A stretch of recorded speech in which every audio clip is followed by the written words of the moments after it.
হঠাৎ করেই বাংলাদেশে বন্যার পরিস্থিতি তীব্র আকার ধারণ করেছে। ফেনী, নোয়াখালী, কুমিল্লা, হবিগঞ্জ এবং সিলেট মৌলভীবাজারের বিভিন্ন উপজেলার শত শত গ্রাম বন্যার পানিতে প্লাবিত হচ্ছে। ভারতের ত্রিপুরা রাজ্য থেকে হু হু করে পানি বাড়ছে বাংলাদেশে। গত কয়েকদিন থেকে প্রচুর পরিমাণে বৃষ্টিপাত হয়েছে ত্রিপুরা রাজ্যে। ত্রিপুরা রাজ্যের বিভিন্ন জায়গায় বন্যার পরিস্থিতি ভয়াবহ রূপ ধারণ করেছে।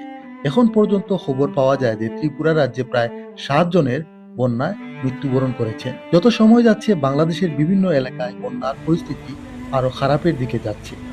বর্তমানে সিলেটের পরিস্থিতি আপনাদের কাছে এক নজরে জানাবার চেষ্টা করব। সিলেটের বন্যার পরিস্থিতি অতটা খারাপ নয়। সিলেট শহরের সুরমা নদীর তীরবর্তী এলাকার যে এলাকাগুলো আছে এখনো কিন্তু খুবই ভালো অবস্থাতে আছে। আমরা যতটুকু জানতে পেরেছি যে সিলেটের উপজেলা পর্যায়ে গোয়াইনঘাট, খানাইঘাট, জকিগঞ্জ এইসব এলাকাতে কিন্তু পানি বাড়ছে, কারণ ওইসব এলাকাতে প্রচুর পরিমাণে বৃষ্টিপাত হচ্ছে, যার কারণে পানি বাড়ছে, আতঙ্ক বাড়ছে।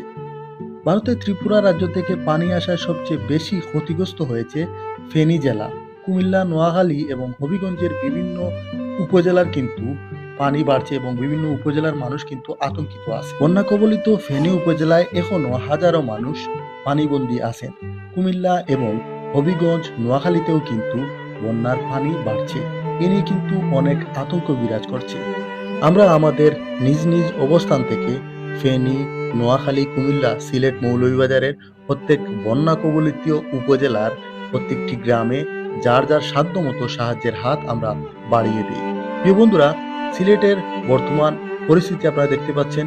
গত কয়েকদিন থেকে কিন্তু প্রচুর পরিমাণে বৃষ্টি হচ্ছে। রাতে প্রচুর পরিমাণে বৃষ্টি হচ্ছে, দিনে মেঘাচ্ছন্ন থাকছে এবং গুড়ি গুড়ি বৃষ্টি হচ্ছে। কিন্তু সুরমা নদীর পানি অতটাও কিন্তু বাড়েনি। এখনো অনেক নিচে আছে পানি। সিলেট শহরের যদি অবস্থা বলি আমি, সিলেট শহরের বন্যা পরিস্থিতি আসলে সেই রকম পরিস্থিতি এখনো তৈরি হয়নি। আলহামদুলিল্লাহ সিলেটের পরিস্থিতি এখনো ভালো আছে। কিন্তু ফেনী, কুমিল্লা, নোয়াখালী এইসব জায়গার অবস্থা আসলে খুবই অবনতি হয়েছে। আর আপনারা জানেন যে অ্যা সেনাবাহিনী কিন্তু এরই মধ্যে কাজ করছে। সেনাবাহিনী কিন্তু উদ্ধার কাজ পরিচালনা করছে। অনেকে কিন্তু ব্যক্তি উদ্যোগেও কিন্তু অনেকে সাহায্য সহযোগিতা করছেন এবং স্পিড বোট, নৌকা দিয়ে কিন্তু মানুষকে উদ্ধার কাজ পরিচালনা করা হচ্ছে।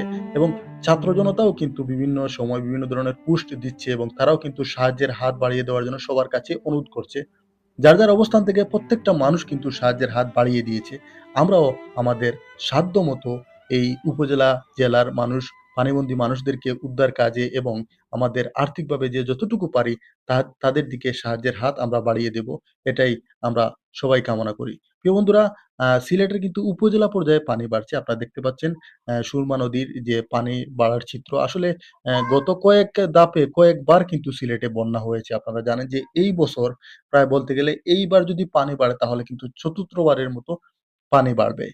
কানাইঘাট, গোয়াইনঘাট, জকিগঞ্জ এইসব উপজেলায় কিন্তু খুবই খারাপ অবস্থা ছিল। আপনারা জানেন যে সিলেট শহরেও কিন্তু প্রচুর পরিমাণের বন্যার অবনতি ছিল গত কিছুদিন আগেও কিন্তু, বেশি হয়নি, প্রায় মাস ১.৫ মাস আগেও কিন্তু খুব খারাপ অবস্থা ছিল। যাই হোক, আসলে বারবার এই বন্যার কারণ হচ্ছে আসলে নদী তার নাব্যতা হারাচ্ছে। নদী আসলে নদী খনন হয় না, যার কারণে আসলে মানুষ মানে নদী তার সঠিকভাবে নদীর পানি যেতে পারে না। এটি হচ্ছে আসলে মূল কারণ। তাছাড়াও কিন্তু ভারত থেকে পানি আসছে, এটা কিন্তু সব সময়ের একটি সমস্যা। তো আসলে এই বিষয়গুলো নিয়ে আসলে যারা বর্তমান সরকারে আছেন, এই বিষয়গুলো নিয়ে তারা কাজ করতে হবে। কারণ প্রতি বছর কিন্তু সিলেটে বন্যা দেখা দেয়, আপনারা জানেন। আর বর্তমানে কিন্তু আবহাওয়া আসলে খুবই খারাপ। গত কয়েকদিন থেকে আপনারা জানেন যে সারা দেশেই কিন্তু বৃষ্টিপাত হচ্ছে। বৃষ্টিপাতের পরিমাণ খুবই মানে বেশি। তো এইভাবে যদি বৃষ্টি হতে থাকে তাহলে কিন্তু আসলে কি বলবো আসলে, এই যে উপজেলাগুলোতে বন্যা কবলিত বর্তমান হয়েছে এর আশেপাশে যে জেলাগুলো আছে বা আরো যে উপজেলাগুলো আছে, নতুন নতুন করে আরো কিন্তু অনেক উপজেলা প্লাবিত হতে পারে। তাই আমরা অবশ্যই সতর্ক অবস্থানে থাকবো। আমরা যারা এইসব উপজেলা বা জেলার কাছে আছি, ফেনী যে জেলার কাছে আছি, আপনারা জানেন যে চট্টগ্রামে কিন্তু প্রচুর পরিমাণে বৃষ্টিপাত হইছে এবং অনেক জায়গায় কিন্তু ভূমিধসও হয়েছে। বা সিলেটেও সেইভাবে কিন্তু অনেক ধরনের গত কয়েকদিন থেকে প্রচুর পরিমাণে বৃষ্টিপাত হচ্ছে, আপনারা জানেন সবাই।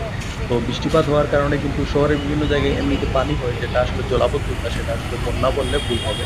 তো আমরা আসলে এই ধরনের বন্যার মুখোমুখি আর হতে চাই না। প্রাকৃতিক দুর্যোগ থেকে আল্লাহ যেন আমাদের সবাইকে হেফাজত করেন। আমরা সে বিষয়ে সবাই দোয়া করব এবং যার যার অবস্থান থেকে আমরা প্রত্যেকটা মানুষের পাশে দাঁড়াবার চেষ্টা করব। টাকা দিয়ে হোক বা যে যেভাবে পারে সেভাবে কিন্তু আমরা সাহায্যের হাত বাড়িয়ে দিই। তো সবাই আসলে সিলেটের জন্য, বাংলাদেশের জন্য এবং বাংলাদেশের প্রত্যেকটি উপজেলার জন্য দোয়া করবেন, আশীর্বাদ করবেন। সবার প্রতি এটাই আমার প্রত্যাশা। তো সবাই ভালো থাকুন। আজকের মতো এখানেই বিদায় নিচ্ছি। ইনশাআল্লাহ দেখা হবে আবার নতুন কোনো জায়গায়, নতুন কোনো ভিডিওতে। সেই পর্যন্ত সবাই ভালো থাকুন।